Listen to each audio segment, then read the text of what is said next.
بسم اللہ الرحمن الرحیم۔ صحیح بخاری حدیث نمبر 167۔ رسول اللہ صلی اللہ علیہ وسلم نے اپنی مرحومہ صاحبزادی زینب رضی اللہ عنہا کو غسل دینے کے وقت فرمایا تھا کہ غسل داہنی طرف سے دو اور اعضاء وضو سے غسل کی ابتدا کرو۔ صحیح بخاری حدیث نمبر 168۔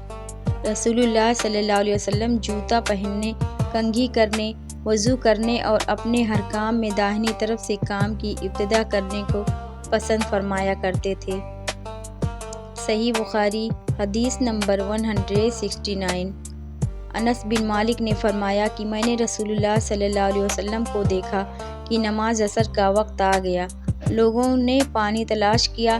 جب انہیں پانی نہ ملا تو رسول اللہ صلی اللہ علیہ وسلم کے پاس ایک برتن میں وضو کے لیے پانی لایا گیا۔ رسول اللہ صلی اللہ علیہ وسلم نے اس میں اپنا ہاتھ ڈال دیا اور لوگوں کو حکم دیا کہ اسی برتن سے وضو کریں۔ انس رضی اللہ عنہ کہتے ہیں کہ میں نے دیکھا آپ صلی اللہ علیہ وسلم کی انگلیوں کے نیچے سے پانی چشمے کی طرح ابل رہا تھا، یہاں تک کہ قافلے کے آخری آدمی نے بھی وضو کر لیا۔ صحیح بخاری حدیث نمبر 170۔ ابن سیرین کہتے ہیں کہ میں نے عبیدہ رضی اللہ تعالیٰ عنہ سے کہا کہ ہمارے پاس رسول اللہ صلی اللہ علیہ وسلم کے کچھ بال مبارک ہیں جو ہمیں انس رضی اللہ عنہ سے یا انس رضی اللہ عنہ کے گھر والوں کی طرف سے ملے ہیں۔ یہ سن کر عبیدہ نے کہا کہ اگر میرے پاس ان بالوں میں سے ایک بال بھی ہو تو وہ میرے لیے ساری دنیا اور اس کی ہر چیز سے زیادہ عزیز ہے۔ صحیح بخاری حدیث نمبر 171۔ رسول اللہ صلی اللہ علیہ وسلم نے حجۃ الوداع میں جب سر کے بال منڈوائے تو سب سے پہلے ابو طلحہ رضی اللہ عنہ نے آپ صلی اللہ علیہ وسلم کے بال لیے تھے۔ صحیح بخاری حدیث نمبر 172۔ رسول اللہ صلی اللہ علیہ وسلم نے فرمایا کہ جب کتا تم میں سے کسی کے برتن میں سے کچھ پی لے تو اس کو 7 مرتبہ دھو لو تو پاک ہو جائے گا۔ صحیح بخاری حدیث نمبر 173۔ آپ صلی اللہ علیہ وسلم نے فرمایا کہ ایک شخص نے ایک کتے کو دیکھا جو پیاس کی وجہ سے گیلی مٹی کھا رہا تھا، تو اس شخص نے اپنا موزہ لیا اور اس سے پانی بھر کر پلانے لگا، حتیٰ کہ اس کو خوب سیراب کر دیا۔ اللہ نے اس شخص کے اس کام کی قدر کی اور اسے جنت میں داخل کر دیا۔ صحیح بخاری حدیث نمبر 174۔ رسول اللہ صلی اللہ علیہ وسلم کے زمانے میں کتے مسجد میں آتے جاتے تھے، لیکن لوگ ان جگہوں پر پانی نہیں چھڑکتے تھے۔ صحیح بخاری حدیث نمبر 175۔ عدی بن حاتم کہتے ہیں کہ میں نے رسول اللہ صلی اللہ علیہ وسلم سے کتے کے شکار کے متعلق دریافت کیا تو آپ صلی اللہ علیہ وسلم نے فرمایا کہ جب تو اپنے سدھائے ہوئے کتے کو چھوڑے اور وہ شکار کر لے تو اس شکار کو کھا، اور اگر وہ کتا اس شکار میں سے خود کچھ کھا لے تو اس کو نہ کھائیو، کیونکہ اب اس نے شکار اپنے لیے پکڑا ہے۔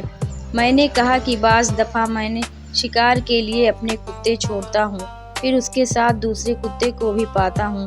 اب صلی اللہ علیہ وسلم نے فرمایا پھر مت کھا، کیونکہ تم نے بسم اللہ اپنے کتے پر پڑھی تھی، دوسرے کتے پر نہیں پڑھی۔ صحیح بخاری حدیث نمبر 176۔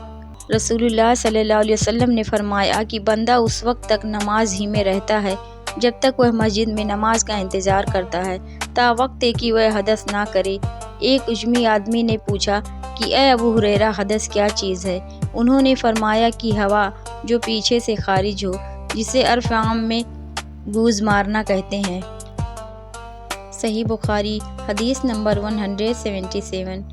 آپ صلی اللہ علیہ وسلم نے فرمایا کہ نمازی نماز سے اس وقت تک نہ پھرے جب تک ریح کی آواز نہ سن لے یا اس کی بو نہ پالے۔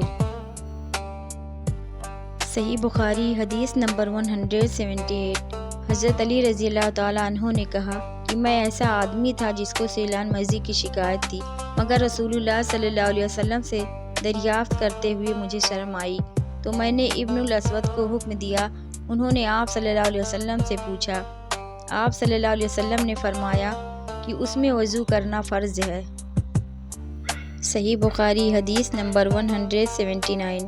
زید بن خالد نے حضرت عثمان بن عفان سے پوچھا کہ اگر کوئی شخص صحبت کرے اور منی نہ نکلے فرمایا کہ وضو کرے جس طرح نماز کے لیے وضو کرتا ہے اور اپنے عضو کو دھو لے۔